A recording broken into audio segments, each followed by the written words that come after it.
Hello everyone, welcome back to my channel. So in this video I am going to share with you all last 40 days strategy of CMA Inter Group 1 exam for December 25 attempt. So इस video में मैं आपको important chapter बताने वाली हूँ जो कि आपको December 25 वाले अटेम्प्ट में जरूर देखने मिलेंगे. So जितने भी मैं आपको इम्पोर्टेंट चैप्टर बता रही हूँ, इम्पोर्टेंट टॉपिक बता रही हूँ, उसको आप अच्छे से मार्क कर लेना. अच्छे से उसको आप चाहिए तो अपने वॉल पे स्टिक कर देना या फिर आप अपने नोटबुक में लिख के उसी चीज को फॉलो करना. सो आपको ये 110% हेल्प करेगी और आप इस चीज को फॉलो करके आप अपना जो है December 25 वाला अटेम्प्ट क्लियर कर पाओगे. सो वीडियो को एंड तक जरूर देखना. इस वीडियो में मैं आपको एक एक करके बताने वाली हूँ कि कैसे आप इस लास्ट 40 डेज को यूटिलाइज करके अपना जो है CMA inter group 1 exam clear कर सकते हो December 25 अटेम्प्ट वाला. तो अभी मैं आपको इम्पोर्टेंट चैप्टर बता रही हूँ कि आपको कैसे करना है, कितना करना है और कहाँ से करना है. सो आप वीडियो को स्किप मत करना और जो चीज मैं आपको बोल रही हूँ वो आप अपने नोटबुक में नोट करते जाओ. सो ये जो मैं आपको अभी ये दिखा रही हूँ 40 डेज स्ट्रैटेजी वाला, तो इसमें सबसे पहले हम फाइनेंशियल अकाउंटिंग को कवर करेंगे 10 डेज में. तो आपको ये जो है वीडियो पॉज करके इसको आपको नोटबुक में लिख लेना है. एकदम प्रॉपर ये आपको दिख रहा होगा. तो सबसे पहले देखो, मैं आज का डेट छोड़ दे रही हूँ. तो आपको 15 अक्टूबर मतलब कल से अगर आप स्टडी करने बैठ रहे हो, फिर भी आप कैसे 10 डेज में अपने फाइनेंशियल अकाउंटिंग के सिलेबस को खत्म कर सकते हो. ठीक है, तो सबसे पहले हम लोग बात करेंगे. देखो 15 अक्टूबर आपको सबसे पहले करना है फंडामेंटल्स ऑफ अकाउंटिंग. तो बहुत सारे स्टूडेंट क्या करते हैं, फंडामेंटल्स ऑफ अकाउंटिंग में जो हमारा जो चैप्टर फर्स्ट है फंडामेंटल्स ऑफ अकाउंटिंग, उसको हर बार स्किप कर देते हैं. आप भी किए रहोगे, मैं भी खुद की थी. तो मैं सोची थी यार ये करने से अच्छा या तो मैं पार्टनरशिप कर लूं या फिर मैं अकाउंटिंग स्टैंडर्ड कर लूं और उसके अलावा जो छोटे मोटे चैप्टर है वो कर लूंगी. सो ये बहुत बड़ी गलती है क्योंकि देखो यहाँ पे मैंने इसका वेट लिखा है, मतलब ये 20 to 24 मार्क्स के लिए एग्जाम में आता है. सो इसको आप बिल्कुल मत छोड़ो और इसको करने में आपको 2 दिन जाएगा. तो देखो सबसे पहले आपको BRS करना है, बैंक रिकंसिलिएशन स्टेटमेंट. बहुत इजी है. अगर आप उसको अच्छे से करने बैठोगे ना तो आपका 6 से 7 घंटे में हो जाएगा. ठीक है, और वही अगर मैं बात करूं रेक्टिफिकेशन ऑफ एरर की, तो देखो आपको क्या करना है, एक बार रॉन्ग एंट्री पास करना पड़ता है, देन उसके बाद करेक्ट एंट्री पास करना पड़ता है, फिर उस एंट्री को रिवर्स कर देना पड़ता है. तो ये जो आपका BRS है और रेक्टिफिकेशन ऑफ एरर्स है, ये आपका एक दिन में हो जाएगा. अगर आप 12 घंटे पढ़ने बैठ रहे हो तो फिर हो जाएगा. और अभी देखो लास्ट के 40 डेज है, अगर आपको सचमुच पास होना है, अपना जो है ये अटेम्प्ट को वेस्ट नहीं करना है, तो आप अभी से 12 घंटे स्टडी करो तो आप 100% आप पास हो जाओगे. थोड़ा सा एफर्ट दोगे तो, क्योंकि कंफर्ट जोन में स्टडी नहीं होती है. अगर आप थोड़ा एफर्ट दे रहे हो तो आप पास हो जाओगे. ठीक है, तो देखो ये आपको 15 अक्टूबर को ये फिनिश कर लेना है 2 टॉपिक. ठीक है, उसके बाद आपको क्या करना है, डेप्रिसिएशन. देखो डेप्रिसिएशन भी बहुत ज्यादा इजी टॉपिक है. अगर आप 11th-12th में पढ़े रहोगे, कॉमर्स स्टूडेंट हो तो ज्यादा कुछ इसमें है नहीं. अगर आप पढ़ने बैठोगे तो फिर आपको ये ज्यादा हार्ड नहीं लगेगा. और ये जो बैड डेप वाला चैप्टर है ये भी बहुत इजी है, मतलब इसको आपको करने में 2 से 3 घंटे ही लगेंगे. और ये देखो ये जो बैड डेप्थ वाला टॉपिक है, ये आपको जो क्वेश्चन नंबर 8 आता है हमारा, उसमें आपको 4 to 5 मार्क्स के लिए देखने मिलेगा हर एक अटेम्प्ट में. तो सोच रहे हो ये जो मैंने 4 टॉपिक आपको मेंशन किया है, जिसको मैंने आपको फर्स्ट करने बोला है, उसका वेट अगर हम लोग देखेंगे तो 20 to 24 मार्क्स का है. मीन्स आपको देखो या तो BRS और रेक्टिफिकेशन आएगा 14 मार्क्स के लिए क्वेश्चन नंबर 2 में, या फिर आपको डेप्रिसिएशन, रेक्टिफिकेशन या फिर डेप्रिसिएशन, BRS, ऐसे सीक्वेंस में इंस्टीट्यूट के ऊपर है वो किस तरह से आपको पूछते हैं. तो आई होप जो मैं आपको बोल रही हूँ वो आपको समझ में आ रहा होगा. और फिर ये जो हमारा बैड डेप्थ वाला है वो आपको क्वेश्चन नंबर 8 में देखने मिलेगा 4 या 5 मार्क्स के लिए. तो यहाँ पे अगर हम लोग देखेंगे तो 14 मार्क्स, ये 3 टॉपिक का 14 मार्क्स हो गया. उसके बाद अगर इसको हम लोग 4 मार्क्स पकड़े तो यहीं पे आपका 18 मार्क्स हो जा रहा है. और इसमें से आपको 6 मार्क्स का MCQ आता है. मतलब यहीं पे आपको ऑन द स्पॉट मैंने गिन के बता दिया, ये 24 मार्क्स का कंपल्सरी क्वेश्चन आता है या फिर 26 मार्क्स का. ठीक है, तो ये आपको 2 दिन में फिनिश करना है. बहुत ज्यादा इंपॉर्टेंट चैप्टर है. सबसे पहले आप इसको फिनिश करोगे. उसके बाद जो नेक्स्ट आता है हमारा ब्रांच अकाउंटिंग, ये बहुत ज्यादा इजी है, कंसाइनमेंट के जैसा है. तो आप इसको बिल्कुल स्किप मत करना. और ब्रांच अकाउंटिंग में मैंने यहाँ पे मेंशन कर दिया है जो हमारा मेथड 1 होता है, डेटर्स मेथड, उसको कर लो. बहुत इजी है. उसको आप करने जाओगे तो आप एक दिन में उसको कर सकते हो. मतलब 6-7 घंटे का काम है. आप उसको इजीली समझो. आप किसी की रिवीजन लेक्चर वगैरह देख रहे हो तो आप 2 घंटे समझ लो रिवीजन के लिए ले रहे हो और नोट्स बनाने के लिए, और 4 से 5 घंटे में आपका जो है क्वेश्चन प्रैक्टिस हो जाएगा. तो आपका जो टाइम बचेगा वो आप हायर परचेस में यूटिलाइज कर देना या फिर इंश्योरेंस क्लेम में. ठीक है, तो ये जितने भी मैं चैप्टर आपको बता रही हूँ प्लीज इसको स्किप मत करना। तो यहाँ पे हमारा सेकंड है, आपको क्या करना है 18 अक्टूबर को आपको करना है इंश्योरेंस क्लेम, जिसका 7 मार्क्स का वेटेज है, कंपलसरी चैप्टर है। जितने मैं यहाँ पे लिखी हूँ मैंने, जितने भी यहाँ पे मैंने आपको लिख के दिया है सारे कंपलसरी है, जो आपको हर एक अटेम्प्ट में देखने मिलेगा।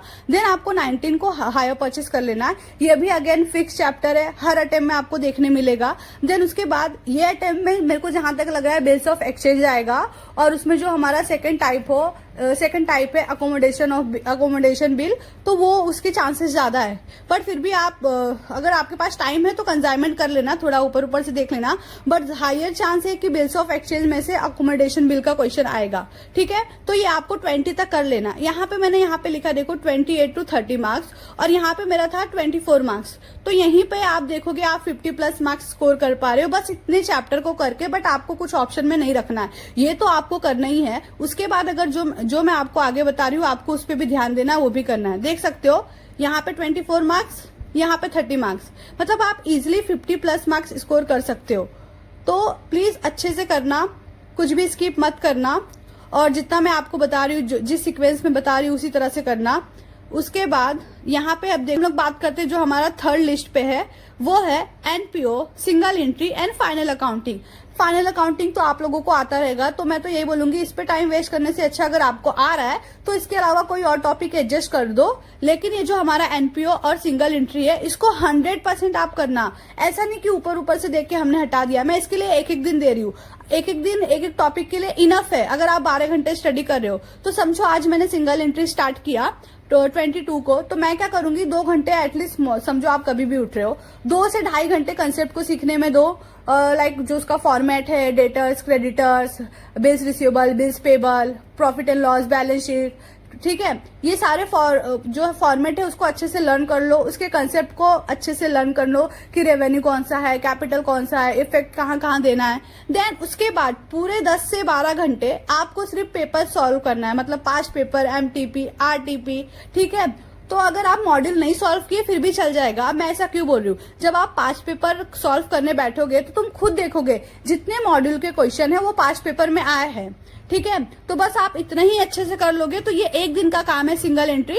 ये आपको 14 to 16 मार्क्स देके जाता है, मतलब एक 14 मार्क्स का पूरा कंप्लीट सम, और उसमें से आपको या तो एक एमसीक्यू या फिर 2 एमसीक्यू देखने मिल जाएगा। मतलब देखा जाए तो इसका अच्छा खासा 16 to 18 मार्क का वेटेज है। सेम अगर मैं बात करूं एनपीओ की, तो ये एनपीओ भी सेम ऐसे ही है, इसमें भी आपको ये रेवेन्यू, कैपिटल, यही सब देखना पड़ेगा, और ये भी आप एक दिन में अच्छे से कर सकते हो। अगेन मैं बोलूंगी अगर आपको फाइनल अकाउंटिंग का नॉलेज है तो इसको आप स्किप करके कोई और टॉपिक का सेटअप कर लेना, अदरवाइज आपको बिल्कुल नॉलेज नहीं है तो आप इसको अच्छे से एक दिन दे देना।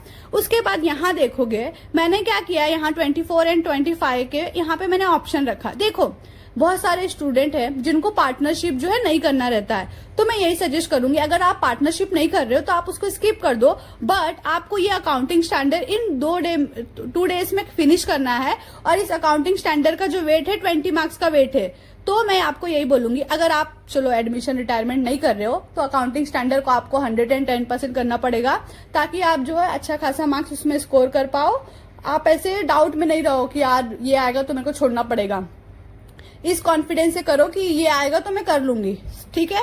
तो आप अगर समझो अगर आप अकाउंटिंग स्टैंडर्ड कर रहे हो तो आपको 2 दिन में अकाउंटिंग स्टैंडर्ड फिनिश करना है, और अगर आप एडमिशन कर रहे हो मतलब पार्टनरशिप कर रहे हो तो एक दिन आप एडमिशन रिटायरमेंट कर लो और एक दिन जो है अपना डेट डिसोल्यूशन कर लो। ये भी बहुत ज्यादा इजी चैप्टर है अगर आपको थोड़ा बहुत नॉलेज होगा तो देखो ये कुछ इस तरह से आप 10 डेज में अपना जो है सीएमए इंटर ग्रुप 1 का फाइनेंशियल अकाउंटिंग का सिलेबस खत्म कर सकते हो। इस चीज को आप नोट कर लो वीडियो को पॉज करके, और सारे जो वेट वाइज मैंने नंबर लिखे उसको भी आप लिख लो अपने बुक्स में, और इसको चाहिए तो आप वॉल पे स्टिक कर दो। तो आप ऐसे रहेगा ना टारगेट, हाँ चलो आज का मैंने ये कर लिया, और ज्यादा से ज्यादा एमटीपी, आरटीपी 5 पेपर पे ही फोकस करना। सो आपका ये हो जाएगा अच्छे से। और इसके अलावा अगर आपको कोई डाउट है तो आप मुझे कमेंट में बोलना, इस सब्जेक्ट से रिलेटेड मैं आपकी हेल्प करूंगी। और ये अब करना कहाँ से, तो देखो अगर मैं बात करूं ये जितने भी टॉपिक मैंने बोले हैं, अगर मैं मेरी पर्सनली बात करूं तो मैं ये जो हमारा आकाश अग्रवाल क्लासेस है, जो हर्ष सर है, मैं उनकी हेल्प लेती हूँ क्योंकि मुझे उनका कंसेप्ट समझ में आता है। बट अगर आपको जैसे कि अकाउंटिंग स्टैंडर्ड करना है पार्टनरशिप करना है तो आप विष्णु केडिया सर के लेक्चर से भी कर सकते हैं, आपको यूट्यूब पे मिल जाएंगे, बस आप नाम उसमें डाल देना, या फिर हार्दिक भैया जो सीए भक्त चैनल है वहां से। तो फाइनेंशियल अकाउंटिंग के लिए मैंने आपको जैसा कि बोला, आकाश अग्रवाल क्लासेस, सीए भक्त और विष्णु केडिया सर, ठीक है। ये 3 सर की रेफरेंस से जो है आप अपना फाइनेंशियल अकाउंटिंग की प्रिपरेशन कर सकते हो। अब हम लोग बात करते हैं जो है हमारा पेपर नंबर 7 टैक्सेशन, उस पर हम बात करते हैं। सो गाइज, अभी मैं टैक्सेशन की बात कर रही हूँ। आप चाहिए तो ये जो कॉस्टिंग है इसको आप अभी देखना मत, वरना आपका ध्यान उस पर भी जाएगा, उस पर भी हम बात करेंगे। तो देखो, टैक्सेशन में आपको क्या करना है, जैसे कि मैंने आपको बोला 15 अक्टूबर से लेकर 25 अक्टूबर तक आपको जो है फाइनेंशियल अकाउंटिंग का सिलेबस फिनिश करना है। देन उसके बाद 26 अक्टूबर से लेके 5 नवंबर तक आपको जो है टैक्सेशन फिनिश करना है। वो आप कैसे करोगे, तो देखो, सबसे पहले आपको करना है बेसिक। अब बेसिक में मतलब बेसिकली वो आपको थ्योरी रहेगा, डायरेक्ट टैक्स, इनडायरेक्ट टैक्स, ये क्या है, वो मतलब 1 से 2 घंटे का काम है, ठीक है। उसके बाद अगर मैं रेसिडेंशियल स्टेटस की बात करूं तो वो भी आपको 2 घंटे का काम है। और सेम चीज अगर मैं स्कोप ऑफ टोटल इनकम की बात करूं तो वो भी 2 घंटे का काम है। देन उसके बाद अगर मैं बात करूं एग्रीकल्चर इनकम, तो ये भी बहुत छोटा सा टॉपिक है, 1 से 2 घंटे का काम है। तो यहीं पे गिने गिने आपको 8 घंटे में आपका जो बेसिक वाला है जो है खत्म हो जाएगा चैप्टर, ठीक है। और ये आपको 9 मार्क्स देके जाता है एग्जाम में, मतलब 9 मार्क्स तो मैंने कम ही बोल दिया, मतलब आपको इसमें से 2 एमसीक्यू देखने मिल जाएंगे और एक 7 मार्क्स का क्वेश्चन। तो इजिली आप जो है 11 मार्क्स इसमें स्कोर कर सकते हो, मतलब 10% पेपर तुम्हारा इधर ही पर खत्म हो जाएगा एक दिन में। तो 26 को आपको ये कर लेना है, ठीक है। उसके बाद 27 को आपको करना है सैलरी। देखो, सैलरी का ना बहुत ज्यादा वास्ट है चैप्टर, अगर आप किसी के लेक्चर्स वगैरह लिए रहोगे, बट सैलरी में आपको 4 से 5 पेज पढ़ने हैं, मतलब आपको अलाउंस वगैरह पढ़ना है, डिडक्शन पढ़ना है, जिसको करने में आपको 2-3 घंटे जाएंगे कंसेप्ट को सीखने में। और बहुत इजी क्वेश्चन आते हैं, मतलब बहुत ज्यादा इजी क्वेश्चन आते हैं। भले वो 12-12, 13-13 लेक्चर्स रहेगा, अगर आप देखे रहोगे किसी टीचर्स की परचेस किए रहोगे तो वो कंसेप्ट को तगड़ा करने के लिए वो लोग इतने लेक्चर्स लेते हैं, बट अगर आपको आइडिया है तो आप इसको एक दिन में उड़ा सकते हो। तो आपको सैलरी करना है, नेक्स्ट आपको सैलरी करना है। देन उसके बाद house property. Again house property बहुत इजी है और इसमें से बहुत इजी क्वेश्चन आते हैं, डायरेक्ट क्वेश्चन आते हैं, ज्यादा घुमा फिरा के नहीं आते। आप 5 पेपर सॉल्व करने बैठोगे तो तुम खुद शॉक्ड हो जाओगे, अरे यार 6 से 7 लाइन में पूरा जो है 7 मार्क्स का क्वेश्चन सॉल्व हो जा रहा है और हार्डली आपको 10 से 15 मिनट लगेगा। बिलीव नहीं करोगे, ये जो रेसिडेंशियल स्टेटस का भी इस बार जो क्वेश्चन आया था जून 25 अटेम्प्ट में, मेरे को ना मतलब मुश्किल से 5 मिनट लगा रहेगा, मुश्किल से, क्योंकि सबसे पहले मैंने क्या क्या डेट कैलकुलेट कर लिया। देन उसके बाद मुझे पता चल गया, अच्छा ये रेसिडेंट है या फिर ऑर्डिनरी रेसिडेंट है, और वो जो उसका इनकम वाला क्राइटेरिया है। तो अगर तुम्हारा कंसेप्ट स्ट्रांग है ना तो तुमको कुछ डिफिकल्ट नहीं लगने वाला है। तो मैं तुमको यही बोल रही हूँ, 2 से 3 घंटे अपने कंसेप्ट पे दो, उसके बाद डायरेक्ट 5 पेपर ले लो, एमटीपी ले लो, आरटीपी ले लो, ये सारी चीजों पे फोकस करो और वर्कबुक के क्वेश्चन भी कर लेना, ठीक है। देन उसके बाद आपको हाउस प्रॉपर्टी करना है, फिर उसके बाद आपको करना है इनकम फ्रॉम अदर सोर्सेस। ये भी बहुत ज्यादा इजी है कि कौन कौन से जो है टैक्सेबल है, कौन कौन से एग्जेम्प्ट है, लाइक जैसे डिविडेंड वगैरह हो गया, इंटरेस्ट वगैरह हो गया, ये सारी चीजें इनकम फ्रॉम अदर सोर्सेस में आती है, ठीक है। तो ये आपको कर लेना है। उसके बाद जीएसटी की थ्योरी। देखो, ये जो जीएसटी की थ्योरी है, ये मतलब आपको समझ लो 8 क्वेश्चन सिर्फ करने हैं। अब ये 8 क्वेश्चन कौन से है, कहाँ से है, वो मैं आपको एंड में बताने वाली हूँ। तो समझो तुमको 8 क्वेश्चन करने में बोल रही हूँ, उस 8 क्वेश्चन को तुमको लिखने में, याद करने में कितना टाइम लगेगा, तुम खुद से पूछो कि भाई ये तो मतलब हार्डली 2 घंटे का काम रहेगा, भले तुमको याद करने के लिए चलो 3 घंटे लगेंगे, बाकी का तुम्हारा टाइम पड़ा ही रहेगा, ठीक है। तो उसको तुम कहीं और यूटिलाइज कर लेना। बट ये जो जीएसटी की थ्योरी है वो 14 मार्क्स के लिए आती है, तो इसको अच्छे से कर लेना। अगर मैं यहीं पे ही देखूं तो यहीं पे तुम्हारा अगर जीएसटी की थ्योरी तक की अगर मैं बात करूं तो तुम इजीली 56 मार्क्स स्कोर कर लोगे, 56 प्लस मार्क्स, ठीक है। उसके बाद अगर मैं बात करूं अगेन, उसके बाद आपको क्या करना है, 31 अक्टूबर को तो आपको set of and carry forward कर लेना है, क्योंकि आपको ये हर एक अटेम्प्ट में देखने मिल जाएगा, बहुत ईजी है, ठीक है। इसको कर लेना है। देन उसके बाद टोटल कंपटीशन। समझो तुमने सैलरी किया, हाउस प्रॉपर्टी किया, इनकम फ्रॉम अदर सोर्सेज किया, तो ये जो टोटल कंपटीशन है बहुत ज्यादा इजी हो जाएगा तुम्हारे लिए और तुम इसको कर लोगे अच्छे से। देन उसके बाद यहाँ पे हमारे पास 4 डे बचे हैं, ठीक है। तो इस जो 4 डे हमारे पास बचे आप देखोगे तो यहाँ पे तुम्हारे पास 2 ऑप्शन है, या तो तुम आईडीटी में से करो या डीटी में से करो। देखो लास्ट टाइम तो कैपिटल गेन का कैसा क्वेश्चन आया था तो मुझे खुद को नहीं समझा। ये जो जून 25 अटेम्प्ट में जो कैपिटल गेन का क्वेश्चन आया था वो तो मेरे को खुद को नहीं समझा, बट मे बी इस अटेम्प्ट में शायद कुछ इजी पूछ दे या फिर कुछ डिफिकल्ट पूछ दे, डिपेंड ऑन इंस्टीट्यूट। बट आपको अगर ये दोनों टॉपिक करना है तो आपको 2 दिन कैपिटल गेन को देना है एंड 2 दिन पीजीबीपी को देना है, क्योंकि बहुत वास्ट चैप्टर है। तो आप समझो पूरा दिन, आज का दिन तुमने पूरा सिर्फ कंसेप्ट वगैरह पे, रिवीजन वगैरह पे ध्यान दिया, नेक्स्ट डे तुम सिर्फ प्रैक्टिस क्वेश्चन कर रहे हो, तो इस तरह से ये हो जाएगा। ठीक है, ये दोनों टॉपिक कर लोगे तो यहीं पे तुम अपना 100 मार्क्स का पेपर अटेंड कर पाओगे टैक्सेशन का।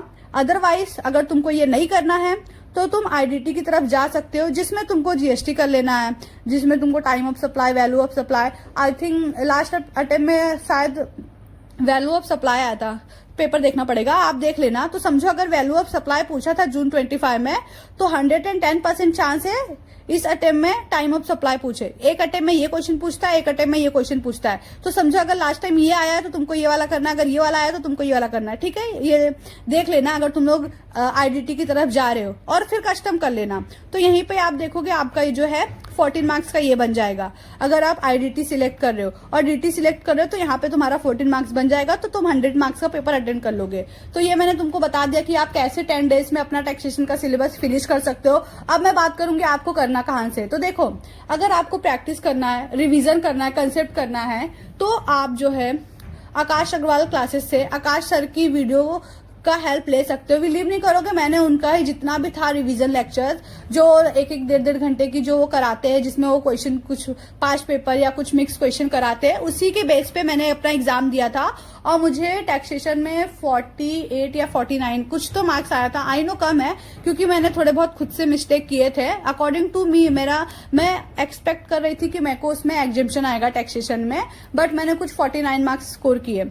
तो मेरा यही है कि आप जो है इतने जो मैंने आपको टॉपिक बताया 10 दिन में फिनिश करने के लिए, या आप अच्छे से करो, टारगेट वाइज करो, और आप आकाश सर की लेक्चर का जो है हेल्प ले सकते हो और रिवीजन के लिए, प्रैक्टिस के लिए, या फिर एक और जो है अल्टीमेट सीए चैनल, वहां से आप अपने टैक्सेशन की भी जो है प्रैक्टिस कर सकते हो, रिवीजन कर सकते हो। बट ये जो 10-10 दिन मैंने डिवाइड किए है, इसको आप अगर कंसिस्टेंसी से फॉलो करोगे, मैं आपको चैलेंज दे रही हूँ, तुम पास हो जाओगे अगर तुम ईमानदारी से करोगे तो। ठीक है, अब हम लोग बात करते हैं कॉस्टिंग। तो देखो, कॉस्टिंग अगेन हमारा जो है 5 नवंबर तक जो है हमारा टैक्सेशन फिनिश हो जाएगा। तो 6 नवंबर से हमें क्या करना है, कॉस्टिंग लेना है। तो कॉस्टिंग में जो बेसिक है, बेसिक में आपको बेसिकली मटेरियल, लेबर, ओवरहेड, ये जो बेसिक रहता है हमारा चैप्टर फर्स्ट में, उसको अच्छे से कर लेना है, क्योंकि वो तो आपको थ्योरी के लिए इंपॉर्टेंट है प्लस एमसीक्यू के लिए। ठीक है, कि मतलब डायरेक्ट एक्सपेंसेस क्या है, इनडायरेक्ट एक्सपेंसेस क्या है, क्लासिफिकेशन कैसे करें, एलिमेंट ऑफ कॉस्ट में क्या क्या आता है, तो ये सारी चीजों के लिए आपको बेसिक बहुत ज्यादा इंपॉर्टेंट है। तो बेसिक और कॉस्ट शीट के लिए आपको एक दिन जाएगा और आप 7 मार्क्स स्कोर कर पाओगे, जिसमें आपको सिर्फ 5 पेपर पर फोकस करना है, मॉड्यूल के क्वेश्चन करने हैं, और वर्कबुक में भी कुछ 4 या 5 क्वेश्चन है जो थोड़े अलग दिखेंगे, उसको भी आप कर लेना। ठीक है, तो यहीं पे आपका जो है 7 मार्क्स हो जाएगा 1 डे में। देन अगेन आपको मटेरियल करना है। अब मटेरियल में देखो, मटेरियल में जो अभी जो है हमारा जो है रीऑर्डर लेवल, ये वाला और ईओक्यू वाला, ये जो है इस पे ज्यादा फोकस करना है, क्योंकि इसके चांसेस ज्यादा रहते हैं एग्जाम में पूछने के लिए। और दिसंबर अटेम्प्ट में 110% मटेरियल से ही क्वेश्चन आएगा। सो मटेरियल करने में आपको एक दिन जाएगा। कहाँ से करना है, कौन से टीचर की हेल्प लेनी है, मैं आपको बता दूंगी। उसके बाद अगर मैं बात करूं, नेक्स्ट है या तो आप स्टैंडर्ड कर लो या फिर लास्ट में स्टैंडर्ड करना। स्टैंडर्ड में भी आपको जो मटेरियल वाला है उसी में से क्वेश्चन आएगा, जो कि बहुत ज्यादा ईजी है लेवल के कंपेयर में। तो आप स्टैंडर्ड कर लेना। उसके बाद आपको कॉन्ट्रैक्ट करना है, देन प्रोसेस, देन ऑपरेटिंग, फिर कॉस्ट अकाउंटिंग स्टैंडर्ड। ये जो थ्योरी मैंने लिखा है, मतलब ये जो हमारा कॉस्ट अकाउंटिंग स्टैंडर्ड है, उसमें से आपको 7 मार्क्स के थ्योरी क्वेश्चन आते हैं। इसके लिए मैंने यहाँ पे थ्योरी मेंशन किया है। और उसके बाद आपको मार्जिनल कर लेना। देखो, मार्जिनल का जो कंसेप्ट है बहुत ज्यादा बड़ा है। समझो अगर आपका ग्रुप 2 हो गया, आप ग्रुप 1 दे रहे हो, या फिर आपका ग्रुप 2 बाकी है, ग्रुप 1 दे रहे हो फर्स्ट टाइम, तो मार्जिनल को बिल्कुल स्किप मत करना, क्योंकि ये जो है मार्जिनल स्टैंडर्ड बजट आपको ग्रुप 2 में भी देखने मिलेगा। तो अगर आप यहाँ पे स्किप कर रहे हो तो वहां पे आपको सेकंड बार मेहनत करनी पड़ेगी। इससे अच्छा अभी मेहनत कर लो, तो वहां पे आपको सिर्फ एज अ रिविजन लेना पड़ेगा। और अच्छा खासा वेटेज है ग्रुप 2 में ये marginal costing, budget and standard costing का। तो आपको देखो, एक दिन आप पूरा अच्छे से कंसेप्ट वगैरह पे फोकस करो, कैसे क्या है, मार्जिनल कॉस्टिंग का, देन चाहिए तो थोड़ा बहुत आप सम प्रैक्टिस करो, फिर नेक्स्ट डे उसको फिनिश करके आप बजट का कंसेप्ट फिनिश करो, देन लास्ट डे आप बजट का जो है क्वेश्चन आंसर सॉल्व कर लो, ठीक है। तो इस तरह से आप जो है कॉस्टिंग का सिलेबस 10 दिन में खत्म कर लेते हो, और ये सारे जो है आपको इस वाले अटेम्प्ट में देखने मिलेंगे December 25 अटेम्प्ट में, ठीक है। तो आई होप ये जो मैंने आपको बताया है, ये पूरा 40 डे वाला स्ट्रैटेजी, ये आपको समझ में आया रहेगा। तो आप प्लीज इसको अच्छे से फॉलो करना, और एक बार इसका जो है स्क्रीनशॉट लेके आप अपने वॉल पे स्टिक कर दो या फिर नोटबुक में लिख लो। तो ये कुछ हमारा 40 डे स्ट्रैटेजी था, जिसमें से अभी हमने financial accounting, taxation and costing की बात की है। अब हम लोग आते हैं लॉ एंड इथिक्स पे। तो यहाँ पे अगर देखोगे लॉ एंड इथिक्स के लिए मैंने ये जो है पूरा ब्लैंक छोड़ा है।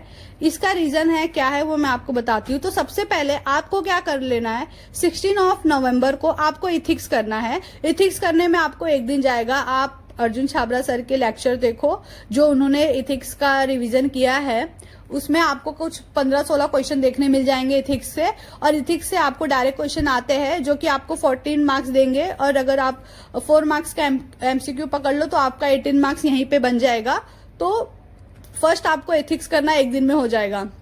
Then Indian Contract Act again बहुत ज्यादा इजी है एंड डायरेक्ट क्वेश्चन आते हैं। तो यहाँ पे मैंने आपको 2 डेज दिया है क्योंकि ये थोड़ा बड़ा है चैप्टर, तो आप इसको 2 दिन में फिनिश करो। अगेन आप अर्जुन छाबड़ा सर के लेक्चर से कर सकते हो। नेक्स्ट मैंने डायरेक्टर क्वेश्चन उठाया है। डायरेक्टर करने में आपको एक दिन जाएगा। क्यों? क्योंकि 4 क्वेश्चन है, और उस 4 क्वेश्चन को करके आप जो है 14 मार्क्स स्कोर कर सकते हो। हर अटेम्प्ट में आपको ये 4 क्वेश्चन में से 2 क्वेश्चन देखने मिलेंगे। तो इतना ही करके मतलब आप देख सकते हो, इतना ही करके ये जो 3 टॉपिक करके आप इजीली 50 मार्क्स स्कोर कर सकते हो। मतलब ये 14 मार्क्स से क्वेश्चन जो होता है आपका 42 मार्क्स, प्लस इसमें से आपको 4 एमसीक्यू देखने मिलेगा। बस ये 3 टॉपिक करके आप 50 मार्क्स स्कोर कर सकते हो। बट आपको बस इतना ही नहीं करना है, इसके बाद भी आपको करना है। तो यहाँ पे मैंने ब्लैंक इसके लिए किया है क्योंकि अभी रिसेंटली अर्जुन छाबड़ा सर ने एक वीडियो अपलोड किया उनके चैनल पे। उनके चैनल का लिंक मैं डिस्क्रिप्शन में दे दूंगी, वहां से देख लेना। तो उन्होंने मतलब सारे चैप्टर का वेट वाइज आपको बताया है कि कौन से चैप्टर का कितना वेट है, कितना दिन जाएगा। तो मैं उस चीज पे ज्यादा फोकस मत करना। अगर आपको थोड़ा बहुत आपने पढ़ चुका है एक बार, तो सिर्फ उनका जो नोट्स है लॉ एंड एथिक्स का, जो वो लिंक उन्होंने दिया है, उस लिंक पे क्लिक करके वो जो नोट्स है उसका आप प्रिंट आउट लेके बस उसी क्वेश्चन को अच्छे से कर लो। और जो चैप्टर आपका जो टॉपिक नहीं हुआ था उस चैप्टर टॉपिक के आप लेक्चर देख लो। तो ये जो है ये आपको तो 19 तक तो करना ही है। बाकी के जो डेज मैंने ब्लैंक छोड़े हैं, तो समझो जो आप वहां से देख लेना, उसके अकॉर्डिंग प्रिंट ले लो नोट्स का, ताकि आपको लिखना भी ना पड़े। बस उतने ही क्वेश्चन को आप फिनिश कर देना, वो भी आप 10 डेज में फिनिश कर लोगे, ठीक है। तो कुछ लॉ एंड एथिक्स का आप इस तरह से प्रिपरेशन कर लेना। ये मैं सर ने अपलोड किया, इसके लिए मैं आप यहाँ पे मैंने कुछ लिखा नहीं है, आपको वहां से ज्यादा अच्छे तरीके से समझेगा, ठीक है। अब रिविजन कैसे करना है, तो देखो 25 नवंबर तक आपका है सारा जो है 40 डेज में पूरा सिलेबस फिनिश हो जाएगा। तो सिलेबस फिनिश होने से काम नहीं होता ना, हमें थोड़ा रिविजन भी करना पड़ेगा। तो इस रिवीजन में तुम क्या कर सकते हो, तो देखो तुम्हारे पास 2 ऑप्शन है। या तो तुम सेल्फ टेस्ट दे दो, या फिर तुम जो इंपॉर्टेंट क्वेश्चन तुमने मार्क्स किए रहे होगे एलडीए मतलब लास्ट डे रिवीजन, उस पर फोकस करो। देखो अगर तुम सेल्फ टेस्ट दोगे तो बहुत ज्यादा अच्छा रहेगा। बट ये है कि अगर तुम उसको नेगेटिव ले लोगे, डिमोटिवेट हो जाओगे या ज्यादा ओवर एक्साइटेड हो जाओगे, तो तुमको प्रॉब्लम देगा। तो मेरा यही है कि देखो यहाँ पे मैंने क्या किया, 26 से लेके आपको जो है 29 तक 4 डेज दिया है मैंने एफए के लिए। तो मैं ये बोलूंगी आप समझो लाइक 2 दिन रिवीजन कर लो पूरा सिलेबस, और एक दिन सिर्फ एमसीक्यू पे फोकस करो। और जो तुम्हारा 29 है 29 नवंबर, उसमें तुम टेस्ट देके देख लो।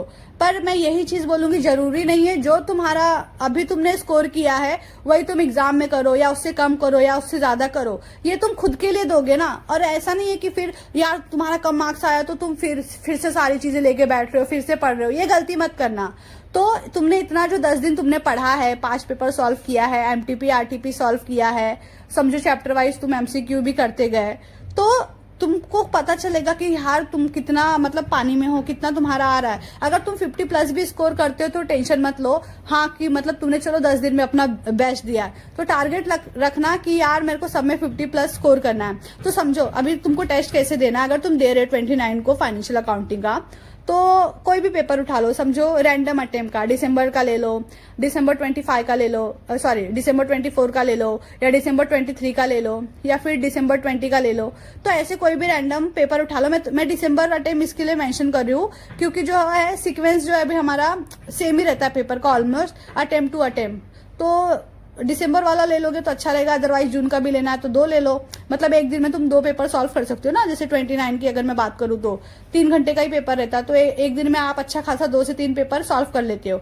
तो समझो तुमने दिसंबर 23, दिसंबर 24, जून 23 या फिर जून 24, ऐसे तुम 4 पेपर एक दिन में सॉल्व कर सकते हो। अब चेक कैसे करना है, तो समझो 7 मार्क्स का मैंने क्वेश्चन सॉल्व किया। मैं खुद का बता रही हूँ मैं कैसे चेक करती हूँ पेपर, समझो। या फिर तुमने किसी की टेस्ट सीरीज ली है तो अच्छी बात है, बट अगर तुम सेल्फ टेस्ट दे रहे हो तो तुमको चेक कैसे करना है पेपर। तो समझो तुमने 7 मार्क्स का क्वेश्चन अटेंड किया है, तुम्हारा स्टेप वगैरह सब कुछ राइट है, तुम्हारा आंसर भी राइट है, और तुमने कंक्लूजन वगैरह लिख लिया है, ठीक है। तो तुम ना खुद को 5 मार्क्स देना। अगर 100% तुम्हारा राइट है फिर भी 5 मार्क्स देना, क्योंकि जितना तुम स्ट्रिक्ट पेपर खुद का चेक करोगे उतना तुमको अच्छा रहेगा। समझो तुमने एकदम 100% करेक्ट होने के बाद भी तुमने 5 मार्क्स दिया। या फिर समझो मैंने कोई क्वेश्चन सॉल्व किया, समझो जैसे कि सिंगल एंट्री में मेरा जो था जो पूरे जो रहते ना डेटर्स क्रेडिटर ये सब मेरे राइट है, बट मैं कहीं ना कहीं मेरा जो है एंड में मेरा जो है टोटल में कुछ मिस्टेक हो गया या क्या हो गया। वो 14 मार्क्स का जो है चैप्टर है, तो उसमें आप खुद को लाइक हाफ मार्क्स देना, मतलब 10 मार्क्स दे दो या 8 मार्क्स दे दो, या ऐसे मतलब 10 के अंदर ही मार्क्स देना, ठीक है। कुछ इस तरह से आई होप समझ गए रहोगे। तो आपको 29 को जो है टेस्ट दे के देख लेना है। अगर आप उसको टेस्ट दे के देखोगे तो आपको मालूम पड़ेगा कि हाँ भाई तुमने किया हार्डवर्क, उसका आउटपुट निकला कि नहीं। बट एक चीज मैं बार बार मेंशन कर रही हूँ, डीमोटिवेट मत होना और ओवर कॉन्फिडेंस मत होना। तो प्लीज इस चीज को ध्यान रखना।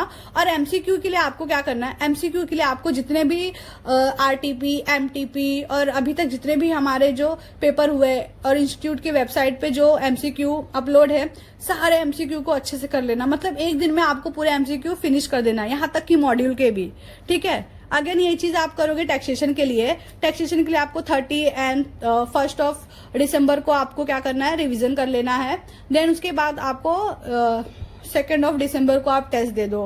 देन उसके बाद कॉस्टिंग के लिए भी यही करो, 3, 4, 5 को आप रिवीजन वगैरह कर लो, एमसीक्यू कर लो, एंड 6 को आप टेस्ट दे दो। उसके बाद अगर मैं लॉ की बात करूं तो यहाँ पे आप फ्रेश एक चीज नोटिस करोगे, मैंने एंड में लॉ को रखा है क्योंकि ये थ्योरी है। मैं हमेशा आपको बोलती हूँ थ्योरी सब्जेक्ट को एंड में करो। तो यहाँ पे तुमने एकदम अच्छे से जितना भी देखो, यहीं पे तुम्हारा 50 मार्क्स हो जा रहा है। और समझो यहाँ पे तुमने 2-3 टॉपिक जो है चैप्टर है और ऐड किया, जो कि होगा 20, 25, 30 मार्क्स का वेटेज। तो यहाँ पे तुम्हारा जो है 80 मार्क्स का सिर्फ थ्योरी हो जा रहा है, जिसमें से तुमको 70 मार्क्स का ही लिखना है, ठीक है। और समझो तुमने 1-2 उसमें से अटेंड भी नहीं किया तो तुमको सिर्फ 60 मार्क्स का थ्योरी लिखना है। उसमें से तुम्हारा अगर 40 भी आ गया 60 मार्क्स में से और 20 मार्क्स तुम एमसीक्यू में स्कोर कर लिए, इजिली तुम्हारा लॉ एंड एथिक्स में एग्जाम्शन आ जाएगा। तो प्लीज गाइस इस चीज को फॉलो करना और वीडियो को एंड तक जरूर देखना, ठीक है।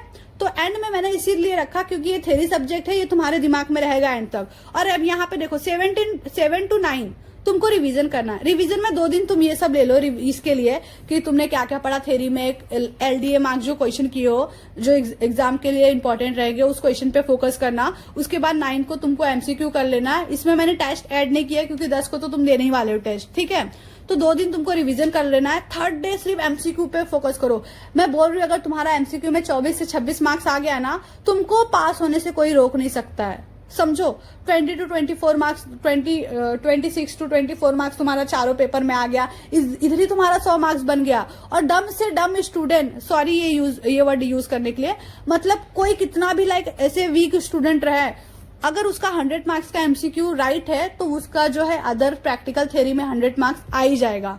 तो प्लीज ये जो मैंने आपको दिए हैं लास्ट के 2-3 दिन रिवीजन के लिए, इसमें आपको एमसीक्यू पे ज्यादा से ज्यादा फोकस करना है। तो 9 को आपको एमसीक्यू करना है और 10 को मॉर्निंग में उठ के तो आप अगेन थ्योरी का रिवीजन करने वाले हो। और एक और बात, तुम्हारा कोई भी फ्रेंड आके बोले ये पढ़ ले, ये बहुत ज्यादा इंपॉर्टेंट है, ये चैप्टर कर ले, इन्फ्लुएंस मत होना। एक बार देख लेना वो चीज तुमने किया है कि नहीं, और वो ये भी देख लेना यार ये एग्जाम में पूछा था या नहीं कुछ अलग। क्योंकि बहुत बार ऐसा होता है ना कि हम अच्छा खासा प्रिपरेशन करते हैं, हमारी स्ट्रेटेजी अच्छी खासी रहती है, लेकिन कोई ना कोई फ्रेंड आके अरे तूने ये नहीं किया, अरे पागल इसका इतना वेटेज था, कर ले, और एग्जाम के बाद वो चीज आए नहीं रहता एग्जाम में। कभी कभी ऐसा चीज होता है। तो ये जितनी चीजें मैंने आपको नोट कराई है, जितनी चीजें मैंने यहाँ पे लिख के दिया है, बस तुम इतना ही कर लो, तुम 110% पास हो। इसके अलावा इसके बाहर से कुछ आपको दिसंबर 25 अटेम्प्ट में देखने नहीं मिलेगा।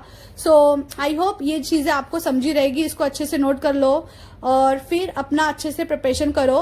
सो अच्छे से कर लेना इतना जितनी चीजें मैंने आपको बताई है। सो गाइस, आपने जो है 40 डेज स्ट्रैटेजी को कैसे करना है, कहाँ से करना है, किस तरह से फिनिश करना है, कैसे रिवीजन करना है, सारी चीजें मैंने आपको बता दिया, एक्सप्लेन कर दिया। इसके अलावा अगर आपको कोई डाउट हो, कोई क्वेश्चन हो तो आप कमेंट सेक्शन में जरूर बोलना, मैं आपकी हेल्प करूंगी। और इस 40 डेज को जिस तरह से मैंने आपको बताया है वैसे आपने यूटिलाइज कर लिया, वैसे आपने प्रिपरेशन किया और आप एकदम अच्छे से 10 से 12 घंटे स्टडी कर रहे डेली, तो आप 110% पास हो जाओगे। सो आई होप ये वीडियो आपके लिए हेल्पफुल रही होगी, और प्लीज वीडियो को एंड तक जरूर देखना। और आपके जितने भी फ्रेंड्स हैं जो कि दिसंबर 25 में सीएमए इंटर ग्रुप 1 की प्रिपरेशन कर रहे हैं, ये वीडियो उनको जरूर शेयर करना। और सेम चीज आप ग्रुप 2 के लिए भी कर सकते हो। मेरी जो प्रीवियस वीडियो है, मतलब जो ग्रुप 2 से रिलेटेड है, आप उसकी हेल्प ले सकते हो। उसमें भी आपको 60 डेज स्ट्रैटेजी, 40 डेज स्ट्रैटेजी वाले लेक्चर्स मिल जाएंगे। तो उसमें भी आपको मैं ऐसे 10 डेज डिवाइड किए रहूंगी, तो उसके अकॉर्डिंग आप जो है अपना ग्रुप 2 का भी प्रिपरेशन कर सकते हो, खुद से सेल्फ स्ट्रैटेजी बना सकते हो। सो ग्रुप 2 के लिए भी आप हेल्प कर लो। अगर मुझे टाइम मिला तो मैं वीडियो बनाऊंगी ग्रुप 2 से भी रिलेटेड। सो मिलते हैं नेक्स्ट वीडियो में। Thank you for watching, best of luck.